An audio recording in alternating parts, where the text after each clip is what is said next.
Gracias por visitar el canal de Ciencia Ficción y Fantasía. Por favor suscríbete para enterarte de nuevos audiolibros subidos y deja un me gusta en este video para visibilizar este canal. Muchas gracias. Audiolibro, La casa del Snark, una agonía en 8 espasmos de Lewis Carroll. Dedicado a una querida niña. En memoria de las doradas horas del verano. Y los suspiros de un mar estival. Guarnida con traje varonil, empuña azada. En varonil tarea, más también, sobre amigas. Rodillas, se acomoda y con urgencia reclama. Tirana, que él le cuente su historia preferida.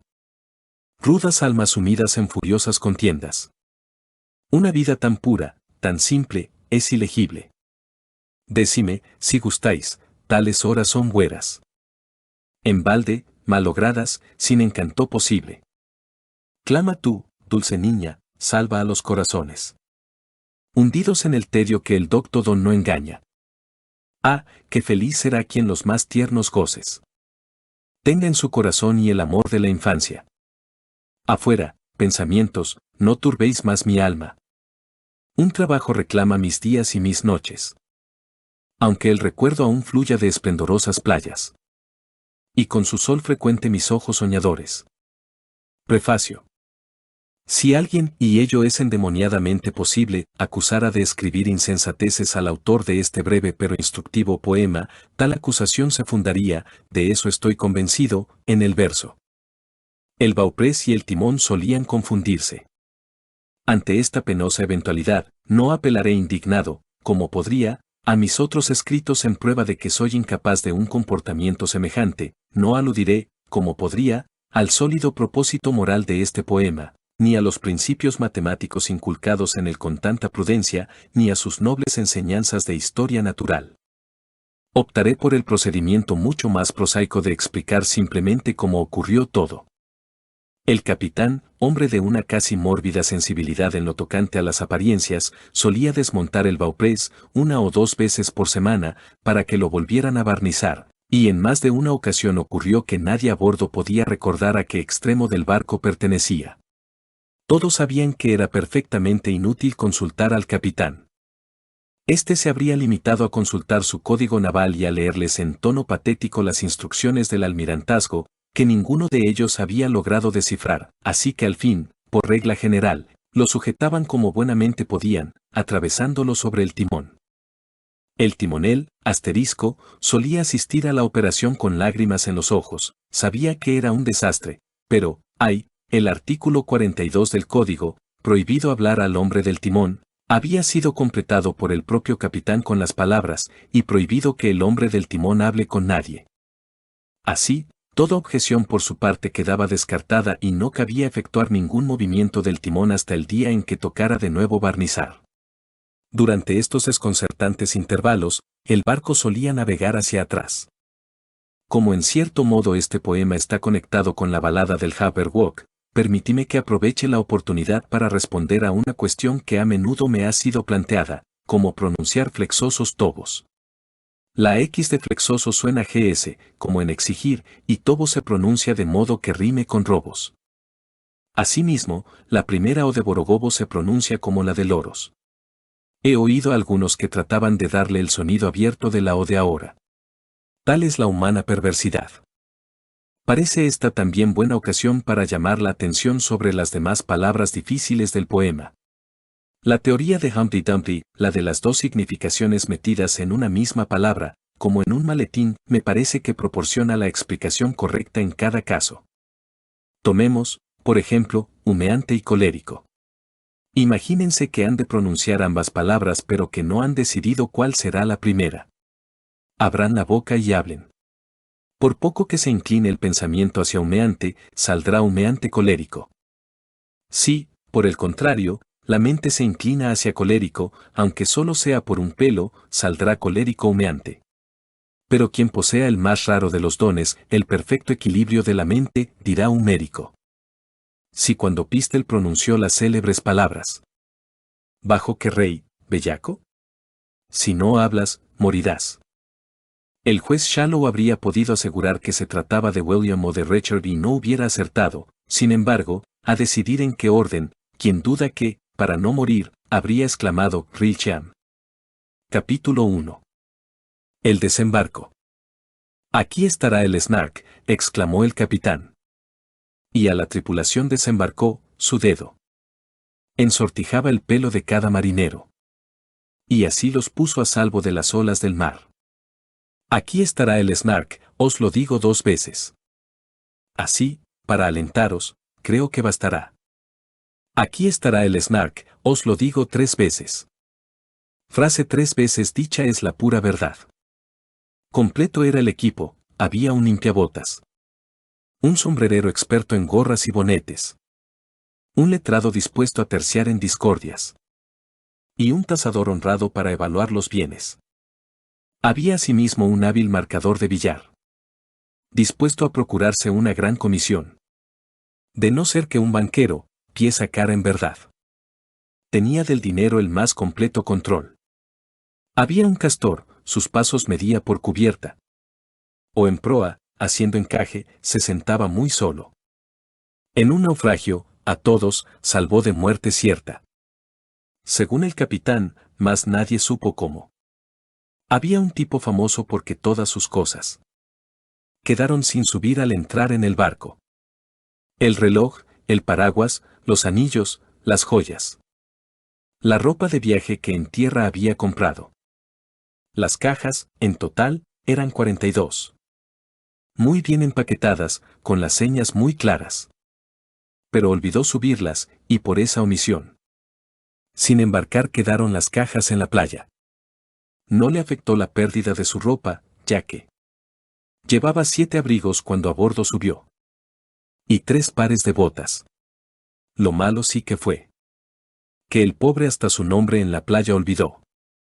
Respondía a un o a un grito articulado. ¿Cuál huele a chamusquina, o frita pelambrera? O sea cual sea su nombre, o fulano, y mengano. Y, de modo especial, el quien quiera que sea. Para el que prefiriera palabras más enérgicas. Nuestro héroe ofrecía un surtido muy amplio. Si para los más íntimos era cabo de vela. Para los enemigos era queso tostado. Desgarbado es su aspecto, su inteligencia escasa. Solía repetir el bravo capitán. Más perfecto es su ánimo, y eso es, más que nada, cuanto exige y requiere la casa de un Snark. Embromaba a las hienas, no sin cierto descaro. Si alguna lo miraba, su vista mantenía. Y una vez, con un oso, se fue de picos pardos. Para que éste pudiera demostrar su osadía. Vino de panadero, y confesó de repente que no sabía hacer más que una tarta nupcial. Para lo cual realmente faltaban ingredientes. Lo hubieras dicho antes, le gritó el capitán. El último de a bordo era un caso especial. Aunque no fuera más que un genuino zopenco. Tenía una sola idea, cuyo nombre era Snark. Así que el capitán lo contrató al momento. Vino de carnicero, y declaró muy grave. Cuando ya una semana llevaban navegando. Solo mato castores, es mi único arte. El pobre capitán enmudeció de espanto. Al fin articuló, con la voz temblorosa, que a bordo justamente solo un castor había, cuya muerte sería para el dolorosa. Pues estaba amaestrado y le pertenecía. Oyó la observación el castor al azar. Y protestó indignado, llorando de tristeza. Diciendo que ni el éxtasis de cazar al Snark podría compensar tan funesta sorpresa.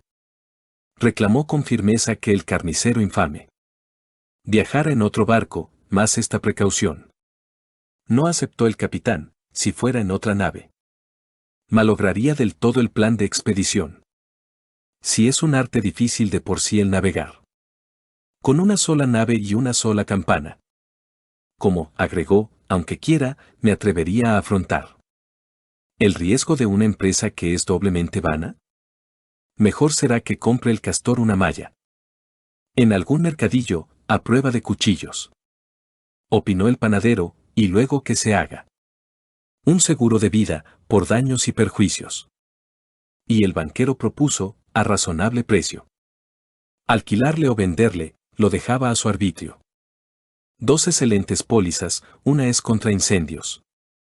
Contra daños la otra de un posible pedrisco. Sin embargo, a partir de aquella fecha aciaga. Siempre que el carnicero pasaba por cubierta, el castor procuraba desviar la mirada. Inequívocas muestras de sus muchas reservas. Capítulo 2.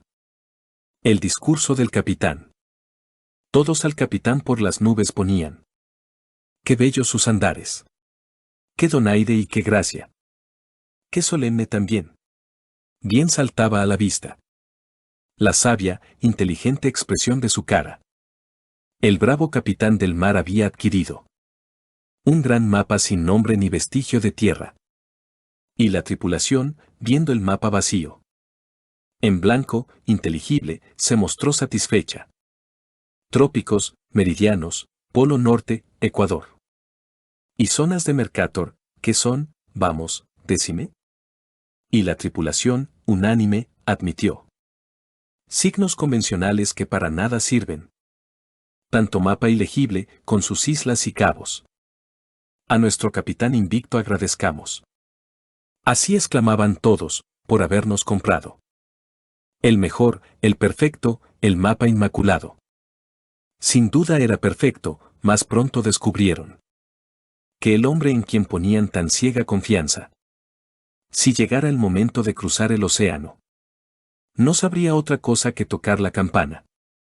Era sesudo y grave, más cuánta confusión. A todos producía cuando daba una orden. Si gritaba, a estribor, más la proa a babor. ¿Qué diablos haría el timonel entonces? El bauprés y el timón solían confundirse. Nada extraña es la cosa, nuestro hombre opinaba. En climas tropicales es bastante posible. Sí, por así decirlo, la nave está esnarcada. No poca confusión le causaba la vela. ¿Por qué, yo me pregunto, si sopla viento este? ¿Nuestra nave decide enfilar el oeste? Tal era su desdicha y su mayor problema. Mas, pasado el peligro, habían desembarcado. Con cajas y maletas y demás equipajes. Nadie, a primera vista, saboreó el paisaje. ¿Para qué? Solo había precipicios, peñascos. Cuando vio el capitán tan baja la moral, se puso a repetir con melodiosa voz los chistes que se cuentan en días de dolor. Mas la tripulación gemía más y más. Con gesto liberal a todos sirvió ponche. Y los hizo sentar a la orilla del mar. Qué excelso parecía y qué sublime su porte. Al soltar su discurso, de pie, el gran capitán. Prestadme oídos todos, amigos y vasallos. El público, a las citas, es siempre aficionado. Así, dieron 3 hurras, a su salud brindaron. Y un poco más de ponche vertió en todos los vasos. Llevamos navegando más semanas que meses. 1 mes, 4 semanas, esto, os ruego, anotad. Pero nunca hasta ahora, os hablo francamente. Hemos visto siquiera la sombra de un snark. Llevamos navegando más días que semanas. Cada semana, os juro, contiene 7 días. Más ni rastro de snark, alivio de mi alma. Ha llegado a nosotros, ni la menor noticia. Atended, camaradas, dejadme que os repita. Los signos infalibles suman 5 en total. Donde quiera que estéis, ellos serán la firma. El aval que acredite a un auténtico snark. Pongámoslos en orden. Su sabor, lo primero. Que si bien es crujiente, es sepulcral y escaso. Como chaqueta al talle ajustada en exceso. Conoce qué inefable aroma a fuego fatuo. Segundo, su costumbre de levantarse tarde. Que exagera hasta el punto, os lo juro, que a veces toma el desayuno hacia el té de la tarde. Y no empieza a cenar hasta el día siguiente. Tercero, es incapaz de entender cualquier chiste. Si lo pruebas, verás, un juego de palabras. Enseguida lo pone profundamente triste. Y suspira y te mira con patética cara. Cuarto, su incontenible pasión por las cabinas de baño, siempre carga con una a todas partes. A su juicio acrecienta la virtud del paisaje. Opinión discutible y poco fidedigna. Y quinto, la ambición. Más será conveniente distinguir dos familias o, si queréis, dos ramas. Aquella, por un lado, con plumas y que muerde. De aquella, por el otro, con bigote, que araña. Porque debo admitir, tal es mi obligación. Que si el snark no es por lo común dañino. Algunos son bujums. Y alarmado, cayó. Al ver que el panadero caía desvanecido. Capítulo 3. El relato del panadero. Hubo que reanimarlo con molletes, con hielo. Hubo que reanimarlo con berro y con mostaza. O fue con mermelada, con juiciosos consejos. Y aún más, le propusieron alguna adivinanza. Cuando al fin se sentó y recobró la palabra, se dispuso a contar su lamentable historia.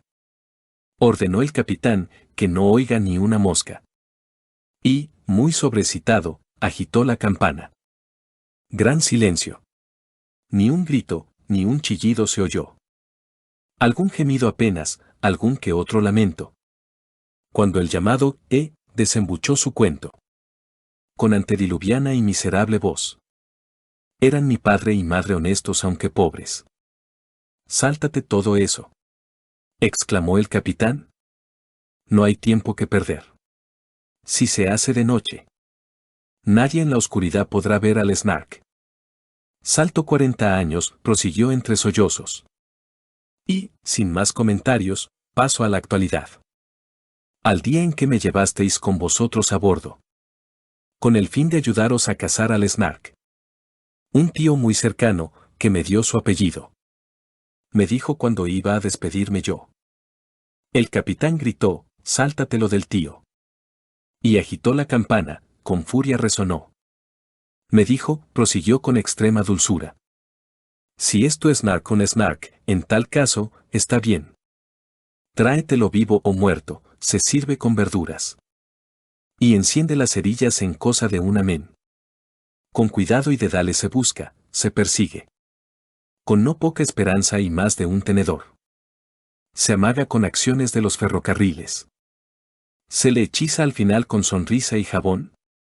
Así es exactamente, exclamó, decidido. En súbito paréntesis, el bravo capitán. Así es exactamente el método elegido. ¿Por quiénes son expertos en cazar al snark? Más, o tú, sol fulgente sobrino, teme el día. Que veas un bujum en lugar de un snark. Pues recuérdalo entonces, con suavidad imprevista. Te extinguirás y nadie nunca más te hallará. Eso es lo que me oprime el alma. Cuando pienso en las últimas palabras de mi tío. Un tazón rebosante de trémula cuajada. Eso es mi corazón, nada es más parecido. Eso es. Basta de letanías. Le interrumpió indignado el bravo capitán. Y el otro que replica, el terror de mi vida. Eso es, lo digo una vez más. Contra el snark entablo una imponente lucha. En sueños, cada noche. En esas fantasías. Lo cocino y lo sirvo con algunas verduras. Y asimismo lo uso para encender cerillas. Más si encontrara un día un bujum, ese día. Bien seguro estoy de eso, en un instante, súbita. Y delicadamente me desvanecería. Pensarlo, y se me ponen los cabellos de punta. Capítulo 4. La casa. Con ceño foscolérico lo miró el capitán. Este no es el momento ni la oportunidad. Haberlo dicho antes y no cuando el snark está, como quien dice, en un triste llegar. Mucho lamentaríamos, ya puedes figurarte. Que te desvanecieras para siempre jamás. Pero, amigo, ¿por qué, al iniciar el viaje? ¿No mencionaste entonces tal eventualidad? Es bien inoportuno que ahora lo menciones.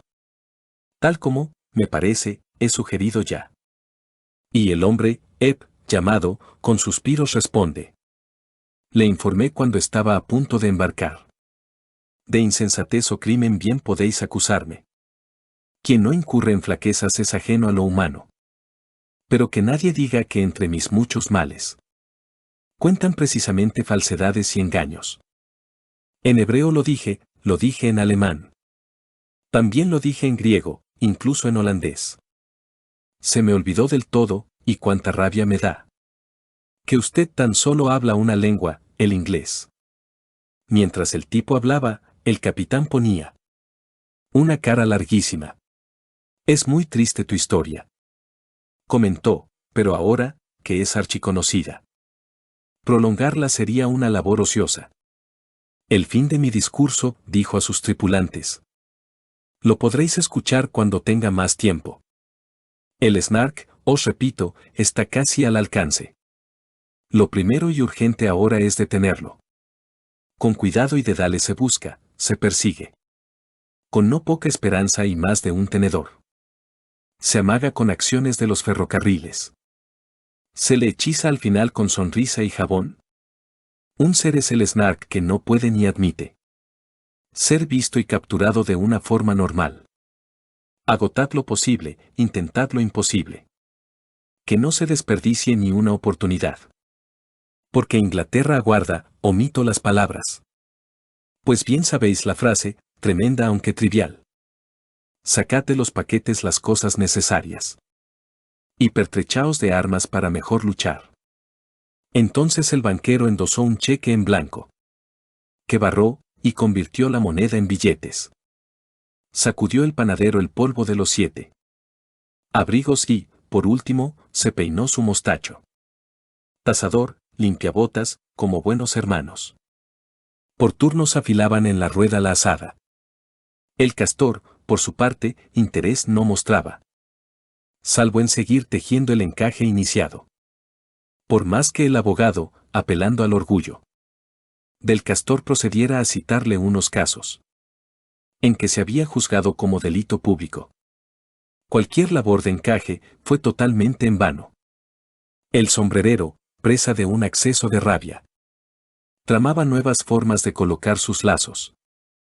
En tanto el del billar, con temblorosa mano, se pintaba con tiza la punta de la napia. Nervioso, el carnicero se engalanó muy bien. Guantes de cabritilla, amarillos, gorguera. Dijo que se sentía como quien va a una cena. A lo que el capitán comentó, ¿qué memés?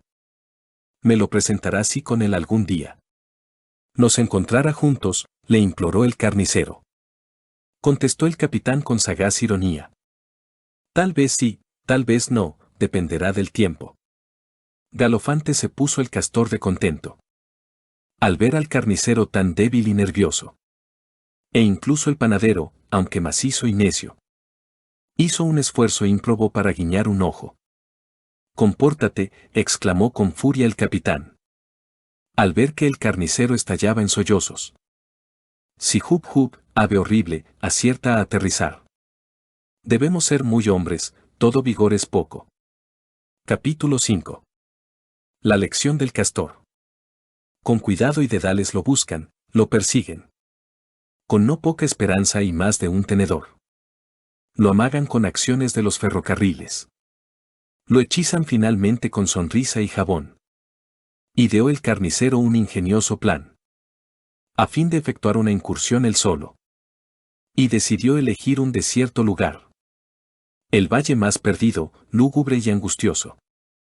Más idéntico plan se le ocurrió al castor. Y eligió por su cuenta idéntico lugar. Ninguno, con palabras ni gestos, reveló el íntimo disgusto que expresara su faz. Pensaba cada cual que el otro no pensaba, sino en el Snark y en la hazaña del día. Cada cual intentaba fingir que no acechaba la presencia del otro por esa misma vía. Pero el valle se hacía cada vez más estrecho. Y oscureció, y el aire, más gélido y más lóbrego. Hasta que, por los nervios, no por común acuerdo, se pusieron a andar los dos, hombro con hombro. Un estridente grito hizo vibrar el cielo. Palideció el castor de la cabeza al rabo. E incluso el carnicero se sintió un poco raro. Pues ambos comprendieron que el peligro era cierto. Evocó el carnicero su niñez muy lejana. Un estado distinto, inocente y feliz. El sonido tan nítido le hacía revivir Aquel rechinamiento de tiza en la pizarra. Es la voz del Hub Hub, de repente exclamó. Aquel que de Sopenco solían motejar. Y añadió con orgullo, ya expresé mi opinión. Una vez, que diría, muy bien, el capitán. El canto del Hub Hub. Id contando, os lo ruego. Con esto observaréis que os lo he dicho 2 veces. La canción del Hub Hub. La prueba es concluyente. Pues 3 veces lo he dicho, ni una más ni una menos. El castor fue contando con extremo cuidado. Atento y sin perderse ni siquiera una sílaba. Más gruchisfló, rendido y descorazonado. Al oír por 3 veces la frase susodicha. Comprendió que a pesar de sus muchos esfuerzos, no había conseguido sino perder la cuenta. Y que no cabía más que exprimirse los sesos. Y volver a hacer cálculos por vía mnemotécnica. Si a 2 añado 1, si es que acierto a contar. Al menos con la ayuda del pulgar y los dedos. Sollozó al recordar que en sus años primeros había descuidado la tabla de sumar. Eso bien puede hacerse, exclamó el carnicero. Ha de hacerse, repito, de eso estoy muy seguro. Va a hacerse. Tráeme ahora papel, pluma, tintero. Del mejor, y saldremos, al fin, de tanto apuro. El castor, apremiado, trajo papel y tinta. Más plumas y carpetas, una gran provisión. Extrañas criaturas dejaron sus guaridas. Testigos asombrados de aquella operación. Absorto el carnicero, que escribía con una pluma en cada mano, ni les prestó atención. Y usaba al expresarse una prosa tan burda, que hasta el necio castor, sin querer, la entendió. Si partimos de 3 para nuestro argumento. Cifra muy conveniente y fácil de recordar. Tras añadirle 7 y 10 multipliquemos. Luego por 1 millar menos 8 el total. Si ese producto, atiende, dividimos por 9. Centenares más 2, y de tal cantidad. Restamos 17, el resultado debe exactamente ser el número cabal. Explicarte podría, con gran placer, el método. Ahora que tan presente está dentro de mí. Pero no tengo tiempo, ni tú tienes cerebro. Y además aún nos queda mucho por discutir. En un segundo he visto lo que por mucho tiempo estuvo sumergido en misterio total. Ahora voy a soltarte, sin alterar el precio. Una lección ex cátedra de historia natural.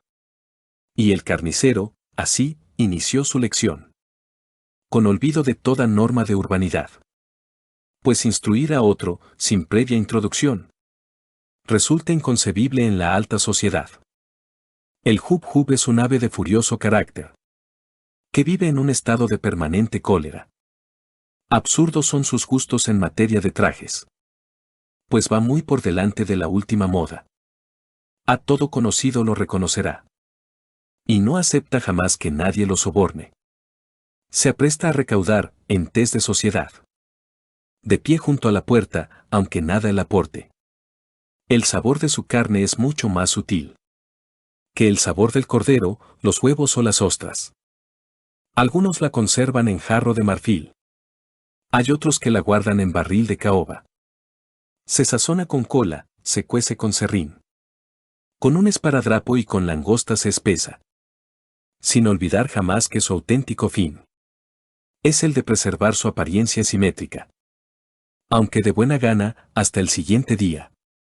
El carnicero habría seguido su lección. La concluyó diciendo, con llanto de alegría, que ya consideraba un amigo al castor.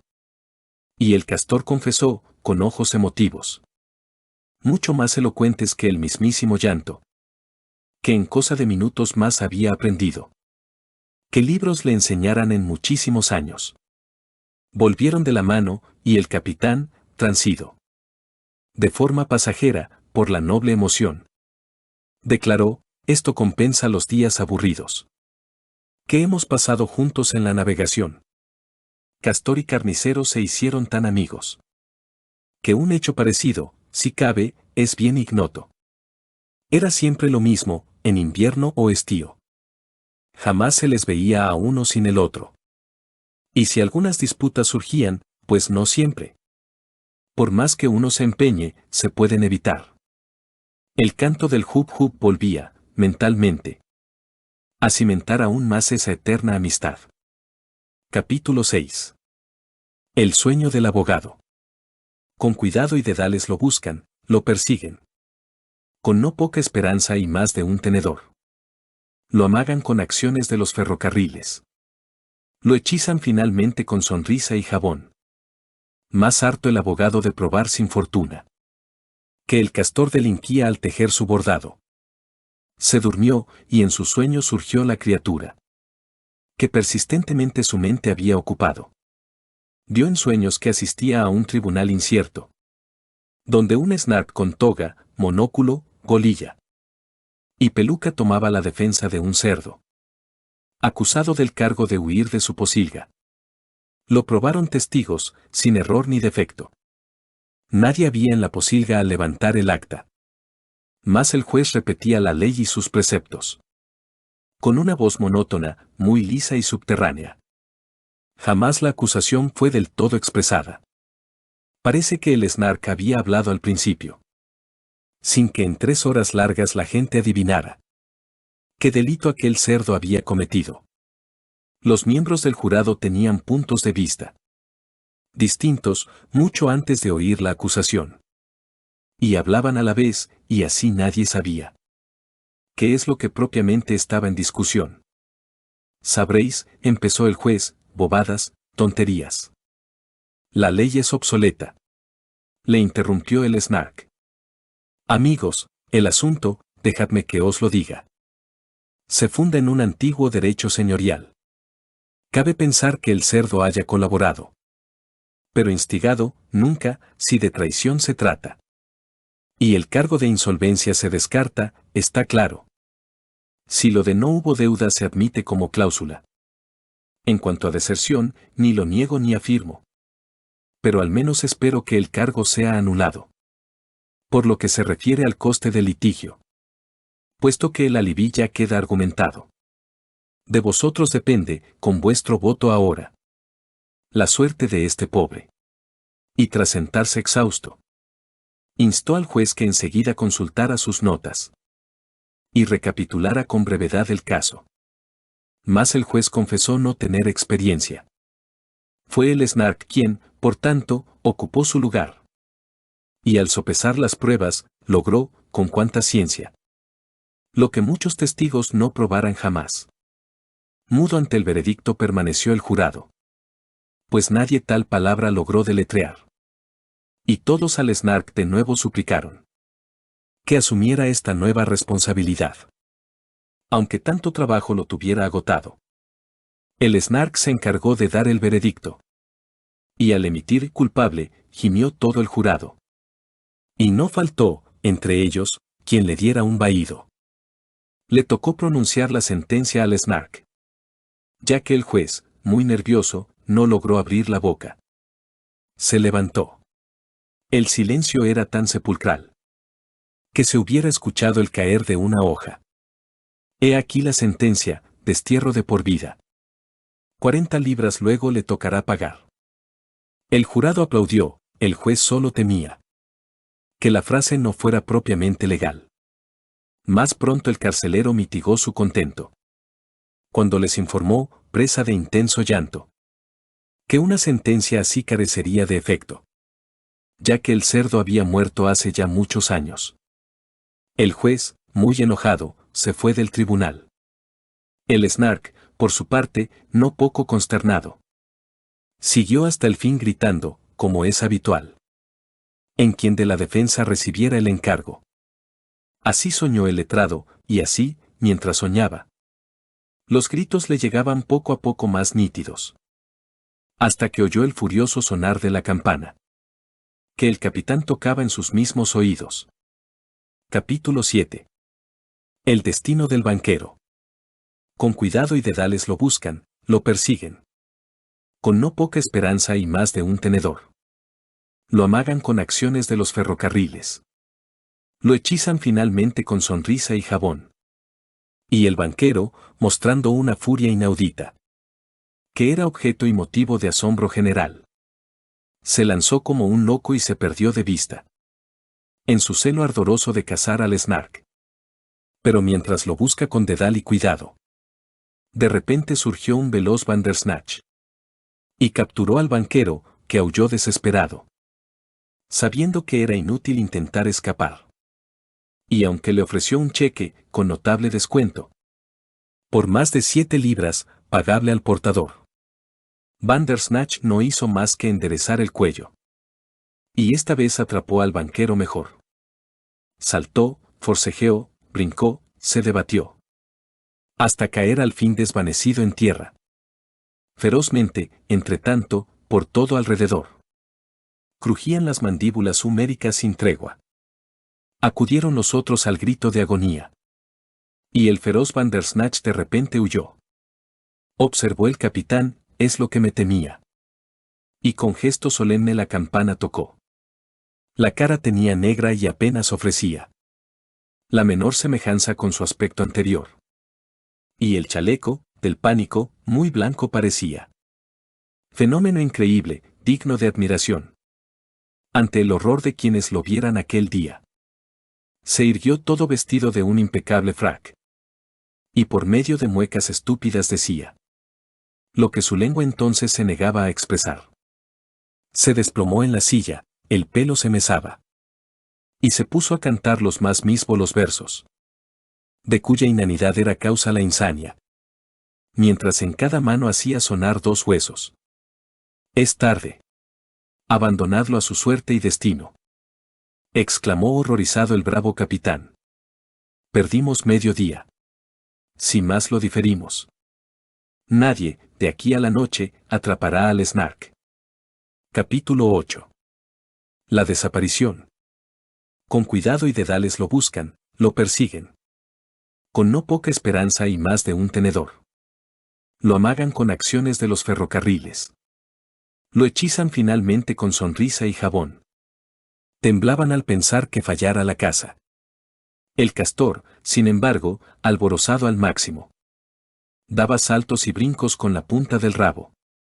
Porque la luz del día poco a poco menguaba. Ya grita como un loco el quien quiera que sea. Ya grita, ahora escuchadlo, exclamó el capitán. Ya agitando las manos, sacude la cabeza. Sin duda es que, por fin, ha encontrado un Snark. Miraban extasiados, en tanto el carnicero exclamaba, fue siempre un terrible bromista.